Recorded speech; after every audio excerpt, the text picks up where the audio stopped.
Meus irmãos, antes de compartilhar aquilo que arde no meu coração, para compartilhar com os irmãos nessa noite, eu gostaria de começar dizendo aquilo que todo pregador, pastor, traz consigo no início da sua fala, a fim de que seja cumprida uma certa ética, que é dizer que está muito feliz de estar aqui.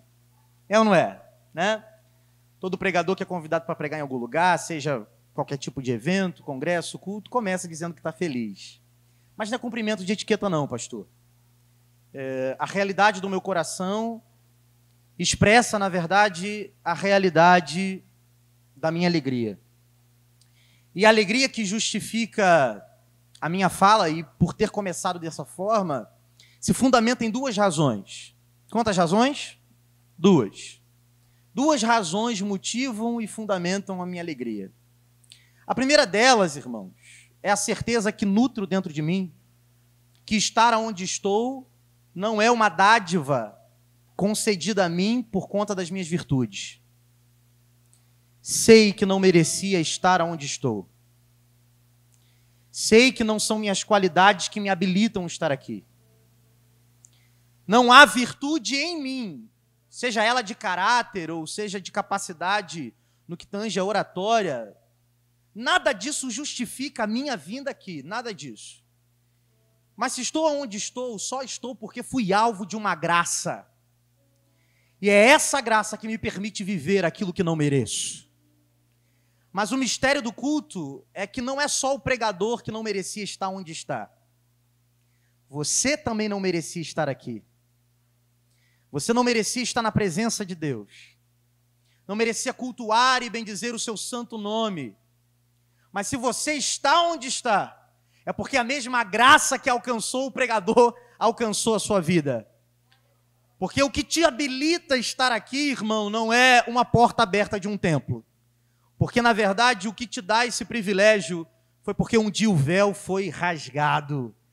E o que ele fez por nós na cruz do Calvário nos habilita à experiência daquilo que jamais merecíamos. Você pode expressar essa gratidão ao Senhor? Se eu fizer uma pergunta básica, pentecostal aqui nessa noite, eu sei que tem gente que levantaria até o pé. Quantos aqui querem ser abençoados no culto? Quantos aqui?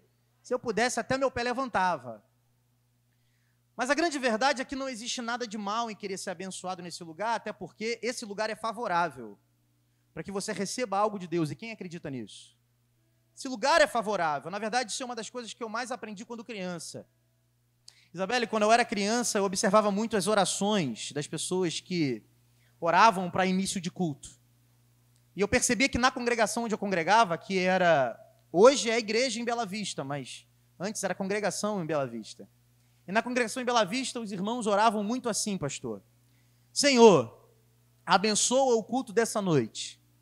Que quem entrar aqui triste, sai alegre. Quem entrar aqui desanimado, sai animado. Quem entrar aqui cabisbaixo, possa sair daqui regozijante. Isso, de uma certa forma, consolidou uma crença sobre culto que tenho. Esse lugar é totalmente favorável para você entrar de um jeito e sair daqui radicalmente diferente da maneira que você entrou. E eu quero ser um facilitador, eu quero, pelo menos, poder me adequar àquilo que esse ambiente já é favorável. Porque tenho certeza que a palavra que será pregada nesse lugar, ela vai mudar a tua vida. Ou melhor, ela tem essa capacidade. E tenho certeza que Deus vai falar contigo nessa noite. E a certeza que Deus vai falar contigo nessa noite não está assentada no fato de que eu sou o pregador. Porque esse momento não é o momento do pregador. Esse momento é o momento da pregação. Esse momento não é o momento do mensageiro. Esse é o momento da mensagem. Porque pouco importa o pregador e o mensageiro. O importante é a palavra que será pregada. Eu, enquanto pregador, nada posso fazer por você. Mas a palavra é poderosa para mudar radicalmente a tua existência. Amém? Mas esse é o primeiro motivo da minha alegria. O segundo motivo da minha alegria é porque nada me alegra mais do que o fato de saber que fui lembrado. Então eu quero aqui expressar a minha gratidão pelo convite. Tenho certeza que muita gente boa já passou por esse púlpito e que poderia ser lembrada na hora de pensar nos pregadores por uma data tão importante, comemoração do aniversário. Não me foi passada essa informação. Quando tu me convidou, você só falou do Congresso da Unidade. Mas olha que privilégio que está me sendo concedido. Tanta gente boa poderia ser convidado. Gente até que tem uma quantidade de anos de ministério maior do que a minha. Porque, irmãos, eu sei que não parece, mas eu só tenho 25 anos. Sei que parece ter menos. As opiniões divergem. Mas eu sei que tem gente que tem isso de ministério, e até mais, e que poderia ter sido convidado. Mas eu quero expressar aqui a minha gratidão, porque lembraram do meu nome. Isso me deixa extremamente feliz.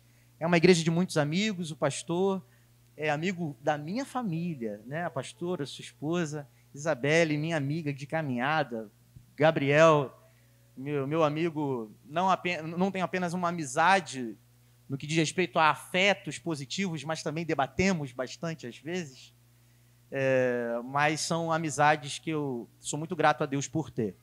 Felipe também, a igreja inteira, se eu ficar citando aqui. Eu estou muito feliz de estar aqui. Amém, irmãos? Quero aqui transmitir também um abraço do meu pai, pastor Ricardo, que meu pai e meu pastor. Congrego na Igreja Metodista Wesleyana em Jardim Metrópolis. E eu quero confessar aos irmãos que diante de um tema como esse, é impossível não se sentir desafiado. Amando a sua vinda é o tema, certo?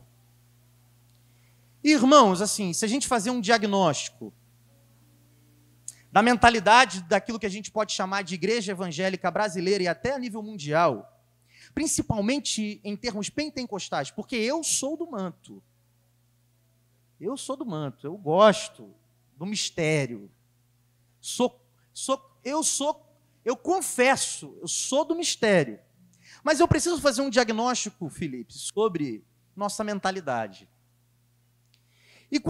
E se eu olho para o meu 2019, Gabriel, eu percebo que não dá para contar a quantidade de lugares aonde preguei, cujo tema era avivamento, aviva-nos, faz de novo, temas que remetem a essa temática do avivamento. Isso não é apenas a nível wesleyana de ser.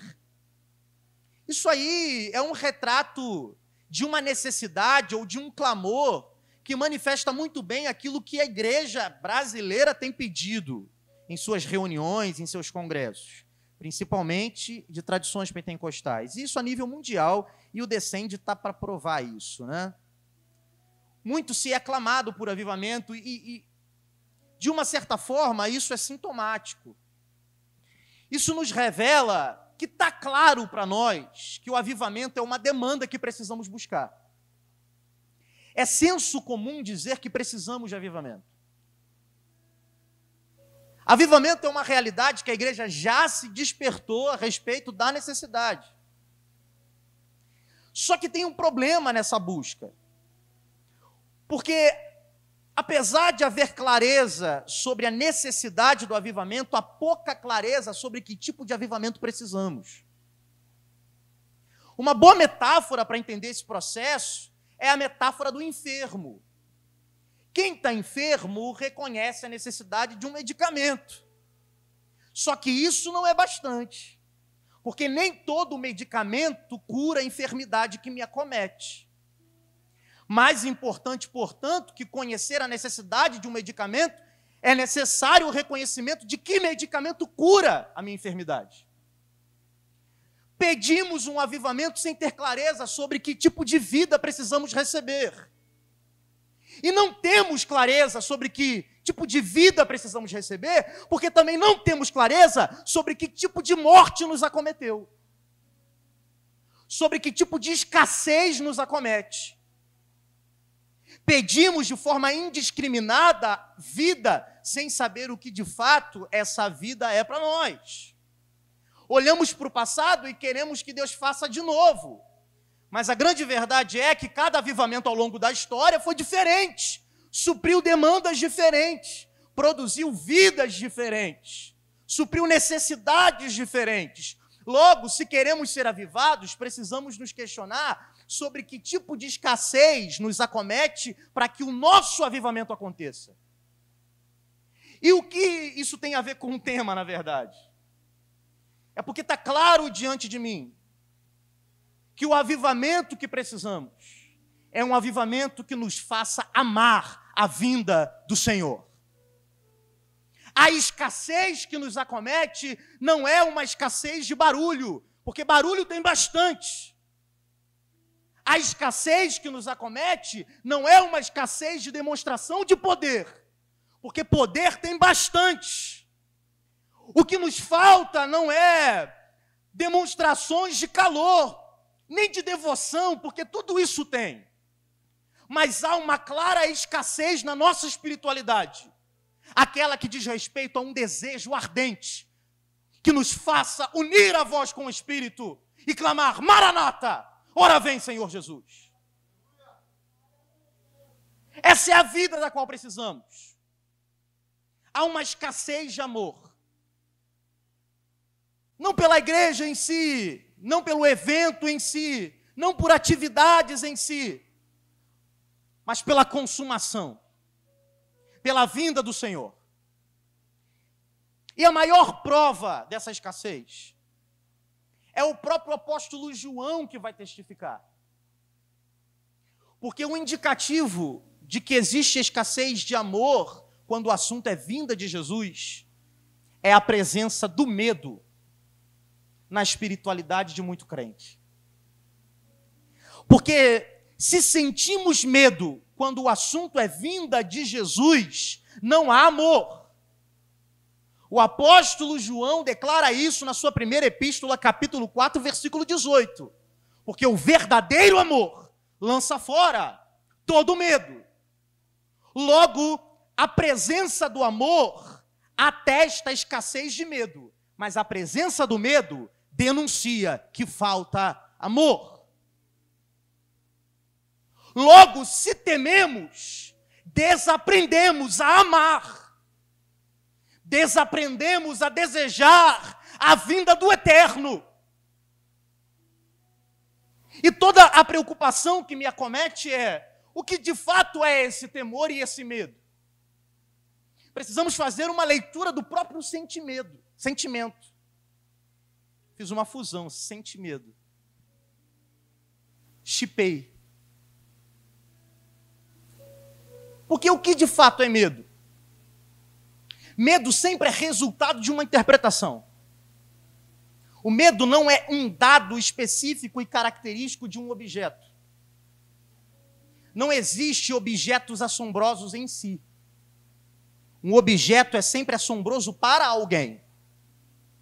E é a interpretação daquele que se assombra que faz do objeto algo assombroso. Nesse sentido, todo medo é fruto de uma interpretação. Seja ela consciente ou inconsciente.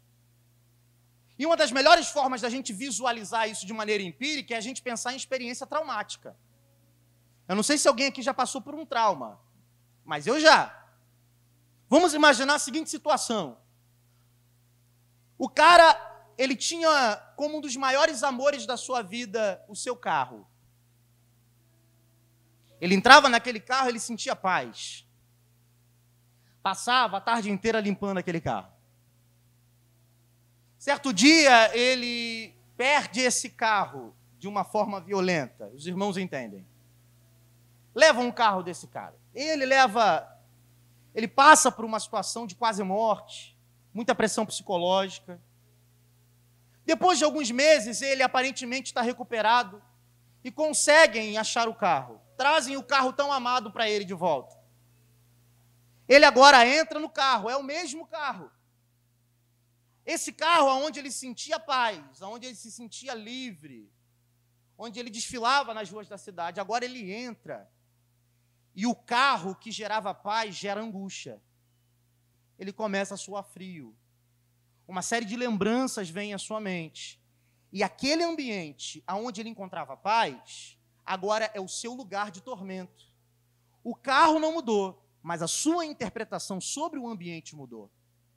Ele agora interpreta aquele ambiente como um ambiente que oferece perigo à sua própria vida. Ou atesta, remonta, reconfigura uma experiência que colocou em perigo aquilo que ele considera como uma das coisas mais valiosas, que é a sua própria vida. Esse é o medo. O medo é sempre interpretativo. Se o medo é interpretativo, e se existe medo sobre a vinda do Senhor Jesus, precisamos nos questionar quais são as bases dessa interpretação. Quais são as bases dessa interpretação que me faz olhar para a vinda de Jesus e me faz ter como resposta afetiva medo? Porque se sinto medo, enxergo na vinda de Jesus perigo. A sensação é de perigo. A vinda do Senhor Jesus me coloca em uma condição de perigo, porque, de uma certa forma, coloca em situação de vulnerabilidade algo que considero valioso. Mas quais são as origens desse sentimento? O objetivo da palavra que quero compartilhar com os irmãos é, portanto, uma genealogia desse sentimento de temor. Quais são as suas origens? E a lista é vasta, mas eu quero falar só de duas origens que para mim são as principais. As origens são cultural, repita comigo, cultural. Agora vamos lá, igual crente. Cultural. E existencial. 3, 4. Origem cultural e origem existencial. Compreendendo essas duas origens, a gente se compreende. E começa a visualizar o porquê que não conseguimos mais desejar a vinda de Jesus como um dia desejávamos. A primeira origem é a origem cultural. A gente faz parte de uma tradição que produziu uma cultura escatofóbica. A gente vive uma cultura que produz em nós fobia de escatologia. E isso em todas as áreas de produções culturais, livros, filmes, músicas, pregações. Vocês já viram pregação pentecostal sobre a vinda do Senhor Jesus em Camboriú? Irmão, o teclado é aquela trilha sonora de Família Addams, né? Aquela coisa pesada. Irmãos, é essa pegada aí. Mas isso é sintoma de uma cultura estabelecida, uma cultura escatofóbica, que me faz ter medo de tudo que envolve a palavra apocalipse. Falou apocalipse, o frio na espinha de muito crente sobe. Porque é fruto, é produto de uma cultura escatofóbica. Vou dar aqui 2 exemplos para vocês. Eu, quando era criança, ia para a casa da minha tia tinha um disco de vinil, um LP. E o nome, pastor, era A Última Trombeta. Quem lembra disso aqui? Quem lembra? Para quem não sabe o que é A Última Trombeta, era tipo, é uma radionovela, né? Era tipo o Apocalipse da Record, só que era bom.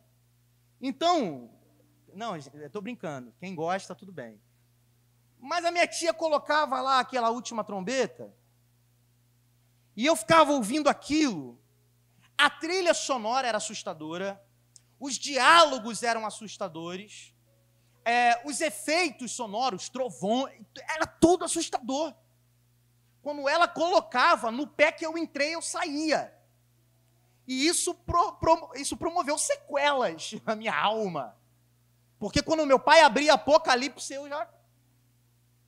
É a última trombeta. Vai abrir, vai sair o barulho. Eu tinha um aluno na escola bíblica dominical que era muito assíduo. Ele ia primeiro a chegar, estudava. De repente, pastor, ele sumiu. Aí eu, por que ele sumiu? Aí no culto à noite ele foi, eu perguntei para ele, vem cá, cara, você está sumido da escola bíblica dominical, por que você sumiu? A resposta dele para mim foi a seguinte, não é porque a revista que começou domingo passado é sobre o Apocalipse. Aí eu, tá, mas o que tem? Aí ele falou, não, isso é um gatilho para minha síndrome do pânico. Não estou aqui questionando a legitimidade de uma síndrome, mas isso é sintomático. Como o livro do Apocalipse se transformou gatilho de síndrome de pânico? Há uma cultura que nos amedronta e que nos ensina a ter medo do conteúdo espiritual revelado no Apocalipse. Só que o que é curioso é que esse livro, cuja a nossa cultura escatológica nos ensina a interpelar esse livro como algo assombroso, tem como as primeiras palavras de Jesus nesse livro. As primeiras palavras de Jesus nesse livro que nos ensinam a ter assombro. As primeiras palavras de Jesus são: não temas. Eu sou o primeiro e o último. É no fundo curioso, para não se dizer contraditório, que um livro que nos interpela culturalmente, sentimentos de medo, possa começar nas palavras do próprio Jesus com a frase: não temas. Porque o Apocalipse, ele não foi escrito para gerar assombro em corações tranquilos. O Apocalipse, ele foi escrito para gerar tranquilidade em corações assombrados. Porque o contexto da igreja do primeiro século era de assombro. Havia uma perseguição muito enfática, na qual podemos eleger 3 figuras como grandes perseguidores da igreja: Nero, Vespasiano e seu filho Domiciano, que inclusive foi responsável por exilar João na ilha de Patmos. Através das obras desses homens e de imperadores intercambiáveis, a igreja foi extremamente perseguida. Cristãos foram comidos por leões, foram pendurados em madeiros e queimados em praça pública. Isso sim assombrava o coração da igreja. Gerava desconforto no coração da igreja. Gerava inquietação no coração da igreja. Porque, segundo a ótica humana, a vida da igreja dependia do poder humano. Segundo uma ótica humana, o fim da igreja estava com os dias contados, tendo em vista que o poder humano era tão relevante e tão contundente, a fim de extinguir a vida dos cristãos. Mas o próprio Jesus, revelando-se a João, disse: não temas, porque a mensagem espiritual do Apocalipse tem como principal característica produzir a esperança de saber que, ainda que a ótica humana é o poder político que governa o mundo, sabemos que o destino da igreja está na mão daquele que te diz: não temas, eu sou o primeiro, eu sou o último. Oh, aleluia! A história da igreja não será determinada nem no seu início, nem no seu meio, nem no seu fim, por nenhum outro poder que não seja o poder do Senhor Jesus. O Apocalipse produz esperança ao dizer: aparentemente quem está no controle são eles, mas haverá um dia que todo joelho se dobrará e toda língua há de confessar que o Senhor Jesus é o único Senhor. Por isso não temas, não temas.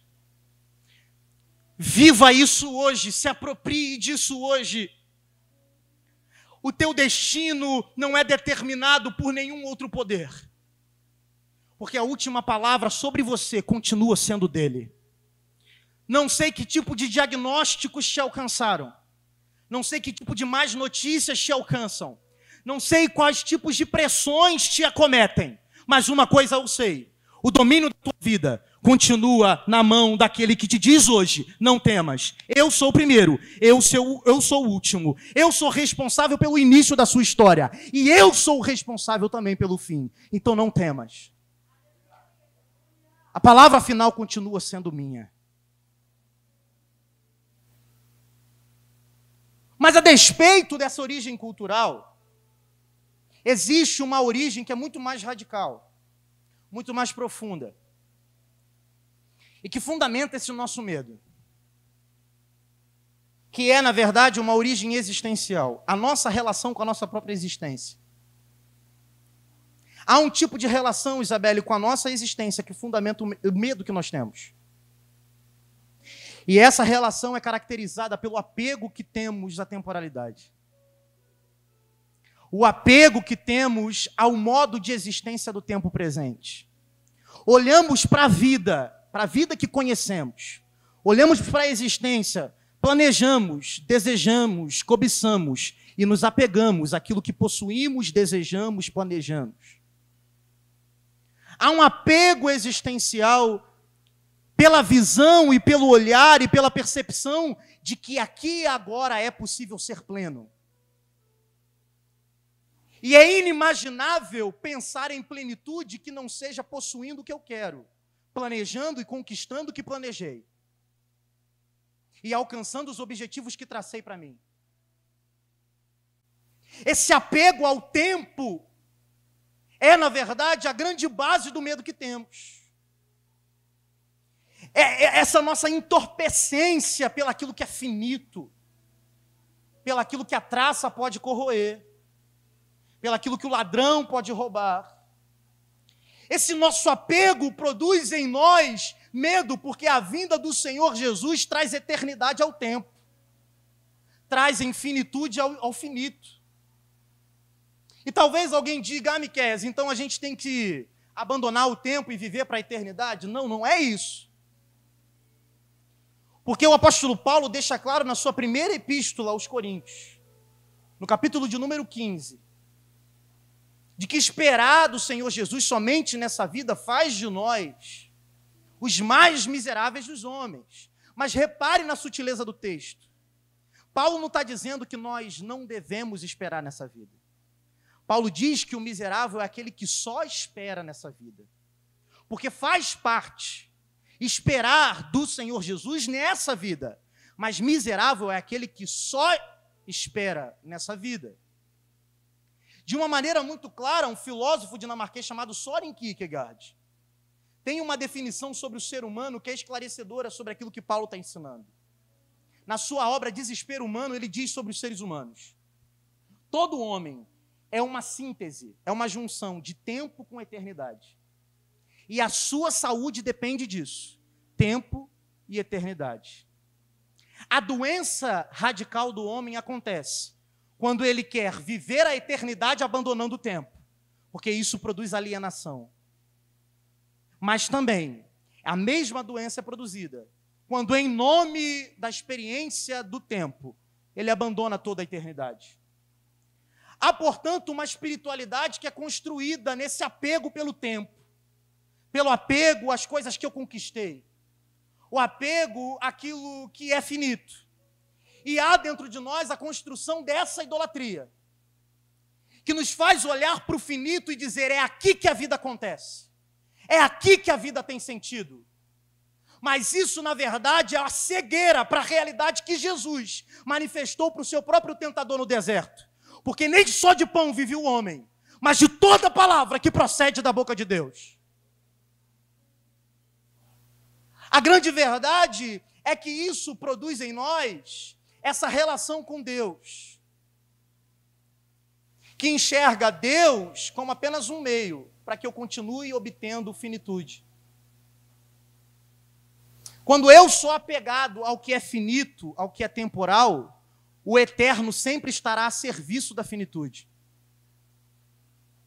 E eu olho para Deus e só consigo ver valor em Deus enquanto Deus for um meio para eu continuar obtendo, continuar desfrutando, continuar tendo. É por isso que muitas vezes as igrejas mais enchem quando a campanha é a promessa de algo que se é recebido. Porque há uma construção de uma espiritualidade que vê Deus como um meio de obtenção de coisas. E assim, dessa forma, de fato, a vinda do Senhor Jesus vai produzir medo. Porque como assim a eternidade vai vir? E a mansão que eu lutei para construir? E tudo que eu suei para ter, para onde vai? É claro que isso produz medo, mas aí a gente produziu um mecanismo de conserto desse medo. E como é que a gente conserta esse medo de perder a finitude? De perder as coisas da finitude? A gente diz assim: mas Jesus vai voltar e ele vai te dar outras coisas. Só que é coisa melhor, porque são coisas eternas. Então, a mansão finita vai ficar, mas vai ter morada celestial. Então, o condomínio fica, mas lá vai ter rua de ouro para tu passear. E aí a gente começa a entender o céu como algo bom a partir das coisas eternas que lá estarão e serão disponibilizadas para nós. Mas nós só amaremos de fato, de forma genuína, a vinda do Senhor Jesus, quando entendermos que muito melhor do que aquilo que nós receberemos quando Ele vir, é a presença daquele que vem. Porque nunca foi sobre as coisas, sempre foi sobre aquele que vem. Porque sim, a rua de ouro é muito bom, mas isso não é o melhor que a eternidade tem para me oferecer. Sim, a morada celestial é maravilhosa, mas não é a plenitude da eternidade. Porque, meus irmãos, a plenitude da eternidade é o que está descrito no próprio capítulo 21 do livro do Apocalipse, no versículo 3, que diz: eis aqui o tabernáculo de Deus entre os homens, pois Ele habitará com eles, e eles serão o seu povo, e o mesmo Deus estará com eles, e Ele será o seu Deus. O melhor que a eternidade tem para me proporcionar é saber que o que faz o céu ser céu é a presença do Senhor Jesus. Aleluia! Apesar de ser radical, escreva isso na tábua do seu coração. Pense no céu, nas ruas de ouro, no mar de cristal, nas pedras preciosas que constituem a Nova Jerusalém. Pense em todas as coisas eternas que foram prometidas lá. Pense em tudo isso e tire radicalmente a presença de Deus. E o céu, com todas as coisas eternas, será o próprio inferno. Porque o que faz o céu ser céu é a experiência da glória do eterno. As outras coisas são reflexos, manifestação daquilo que a presença traz. Mas eu só amo a vinda do Senhor Jesus quando eu entendo que o princípio e o centro da minha espiritualidade precisa ser Ele. Portanto, e aqui caminho para terminar, o que faz com que um amor genuíno pela vinda do Senhor Jesus se estabeleça como uma realidade afetiva dentro de nós, é quando entendermos que precisamos voltar àquele tempo onde Jesus era tudo e o suficiente para nós. Como o melhor amor, ou melhor, como o maior amor da sua vida não desperta em você desejo ao te alertar que Ele vem, talvez é porque Ele não seja o maior amor da sua existência. A razão, portanto, Felipe, não é falta de clareza escatológica. Não é se você é dispensacionalista ou não. Não é se você produz dentro de si certas esperanças pré-milenistas ou pós-milenistas. Não, nada disso. Porque a raiz do problema está no seu amor por Jesus. Ame o Senhor Jesus e você amará a sua vinda. Faça dele o seu maior amor e o seu coração arderá pelo convite que Ele vem. Não sei quais são as suas esperanças escatológicas, mas se você ama o Senhor Jesus, podemos dar as mãos e juntos reconhecer que somos aqueles que clamam Maranata. Mas precisamos entender que o problema é sempre sobre fazer de coisas o centro da nossa existência, não o próprio Jesus. E essa coisa do fazer e do pensar o amor pela vinda, nos faz aqui, de uma certa forma, esclarecer sobre o que de fato nos faz amar. Porque amor é sempre atribuição de valor. Mas não é qualquer valor, porque coisas também têm valor. Mas a grande verdade é que coisas têm o seu valor naquilo que proporcionam. Mas quando você ama, o valor passa a ser não sobre aquilo que aquilo proporciona, e sim pelo aquilo que Ele é. Nesse sentido, o grande sintoma para você saber se você ama Jesus ou não, é você identificar aonde está o valor que você atribui a Ele na sua relação com Ele. É nele ou naquilo que Ele proporciona? Porque de forma indubitável, um prato de comida tem valor. E para mim, muito. Mas é necessário dizer que o valor do prato de comida sempre estará no fato de que ele supre uma necessidade. Porque se nós não fôssemos seres movidos por nutrição, se nós não fôssemos seres que sentimos fome, o prato de comida não teria o valor que tem. É só porque eu tenho uma necessidade correspondida é que o prato de comida tem o valor que tem para mim. O problema é que nós construímos nesse apego pelo tempo, nesse apego pela temporalidade, uma espiritualidade que enxerga Jesus como um prato de comida. Aonde eu enxergo nele a possibilidade de ter a minha barriga cheia. É a mesma mentalidade que ocupou a mentalidade da multidão. Numa ocasião muito característica sobre alimento, que é quando ele multiplica 5 pães e 2 peixes. Ali ele conquista uma grande multidão. A igreja do Senhor Jesus fica lotada. Mas a grande verdade é que a multidão viu no próprio Jesus essa oportunidade de ter sempre a barriga cheia. Não precisamos nem sequer trabalhar, porque ele multiplica pães e peixes. Percebendo, portanto, a intenção do coração, Jesus disse: vossos pais comeram do pão que caiu do céu no deserto e morreram lá. Mas eu sou o pão da vida, e aquele que come de mim jamais terá fome. O que Jesus está dizendo é: melhor do que o pão que eu dou, sou o pão que eu sou. Melhor do que a bênção que eu te dou é a bênção, o abençoador que eu sou. Melhor do que a libertação que eu posso te dar é o libertador que eu sou.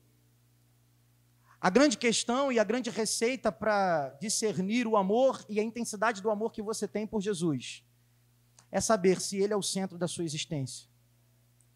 É saber se, a despeito das coisas temporais que você pode receber através dele, é se isso altera ou não a paixão que arde no seu coração por ele. E eu quero nessa noite que você revisite o seu coração, através da palavra que foi pregada. Que você revisite a fim de que você reflita sobre você mesmo. Sobre de que tipo de valor você atribui a Jesus. Porque se o amor for uma realidade, o medo não tem espaço. Se o medo não tem espaço, é porque você aprendeu a amar verdadeiramente. E aquele que aprende a amar verdadeiramente não ama pelaquilo que é proporcionado pelo amado, e sim pelaquilo que o amado é. Quem é o amado para você? Quem é Jesus para você? Está na hora da gente ouvir aquilo que a igreja de Éfeso ouviu. E, na verdade, é a transcrição do avivamento que precisamos. Vocês trabalham muito bem, aprenderam muito bem, não aceitam nem hereges no vosso meio. Vocês até perseveraram em perseguições, mas tenho contra vós que abandonastes o teu primeiro amor. Lembra de onde caíste e volte à prática das primeiras obras. Arrependa-te. Não há caminho para amar a vinda daquele que vem sem arrependimento, por ter amado mais o tempo do que a eternidade. Que Deus abençoe. Vamos ficar de pé? Eu quero orar por você.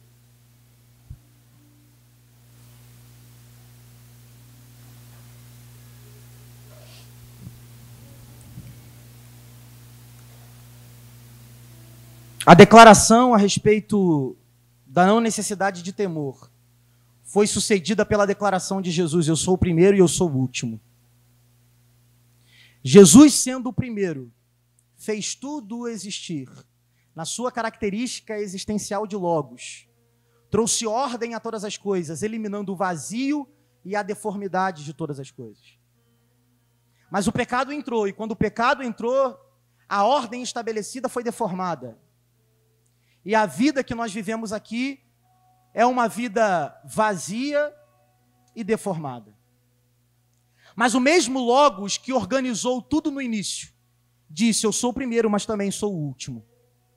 E saber que o Logos voltará, é saber que o vazio será extinto, e que aquilo que não tem forma, voltará a ter forma.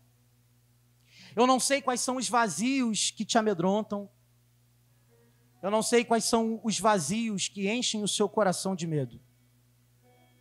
Eu não sei quais são as faltas que te alcançam. Mas aquele que é o primeiro e o último está entre nós. E ele pode trazer forma ao que não tem forma. E Ele pode trazer plenitude aonde há vazio. Fecha os teus olhos. Vamos falar com o Senhor. Amado Deus e eterno Pai, aqui está a sua palavra. E nós te louvamos porque ela nunca volta vazia.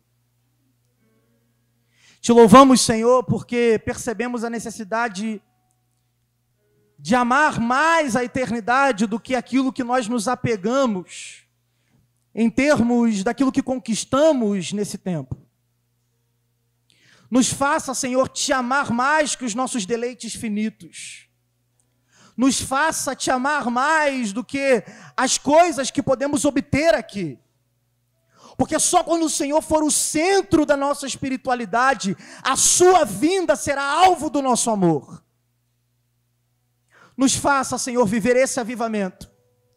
Que na escassez do amor pela tua vinda, possa recuperar aquilo que foi abandonado. Nos faça de novo, Senhor, ter esse ardente desejo, pelaquilo que o Senhor tem preparado, pelaquilo que os olhos não viram, por aquilo que os ouvidos não ouviram e não subiu ao coração do homem. Nos faça, Senhor, a olhar para o tempo e perceber, Senhor, que o tempo não basta, que aquilo que eu consigo aqui não é suficiente, que há coisas melhores e maiores que serão trazidas pela tua vinda. Nos ensina, nos ajuda a desejar-te, ó Deus. E faça o nosso coração arder. Faça, Senhor, o desejo ser ressuscitado em nossa espiritualidade. Meu Deus, que nada nos satisfaça mais, que nenhum planejamento sobre o futuro seja mais atraente do que a certeza de que o Senhor vem e que o Senhor enxugará dos nossos olhos todas as lágrimas e que o Senhor fará nova todas as coisas. Nos faça te amar, Senhor, porque te amando amaremos a tua vinda. É o que nós te pedimos, no nome de Jesus. Amém e amém.